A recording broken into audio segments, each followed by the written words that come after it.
જે દીકરીને બીજાના જીવ બચાવવા માટે નર્સ બનાવી, એ જ દીકરીએ પ્રેમીને પામવા ઇન્જેક્શન આપીને પોતાના જ માતા-પિતાનો ખેલ ખતમ કરી નાખ્યો. તેલંગાણાના વિકારાબાદમાં એક દીકરીએ નર્સના પવિત્ર વ્યવસાયને કલંકિત કરી નાખ્યો. પ્રેમી સાથે લગ્ન કરવા માટે આ નરાધમ દીકરીએ એવી ક્રૂરતા આચરી કે સાંભળીને તમારા રૂવાણા ઊભા થઈ જશે. ઘટના છે યાચરમ ગામની, જ્યાં દશરથ અને લક્ષ્મી નામના વૃદ્ધ દંપતીના મોતથી ઊહાપોહ મચી ગઈ. પોલીસને તપાસમાં લાશ પાસે 2 ઇન્જેક્શન મળી આવ્યા.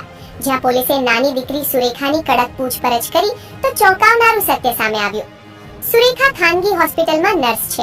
તેણે કબૂલાત કરી કે તે એક યુવકના પ્રેમમાં હતી, પણ માતા-પિતા જ્ઞાતિના ભેદભાવને કારણે આ લગ્નની વિરુદ્ધ હતા. બસ આ જ વાતની અદાવત રાખીને સુરેખાએ હોસ્પિટલમાંથી એનેસ્થેશિયાના હાઈ ડોઝ ઇન્જેક્શન ચોર્યા અને ઊંઘમાં જ માતા-પિતાને મોતના ઇન્જેક્શન ઠોકી દીધા. માતા-પિતા મરતા રહ્યા અને દીકરી જોતી રહી. જે દીકરીને લાડકોડથી ઉછેરી, એ જ દીકરી તેમની કાતિલ બની.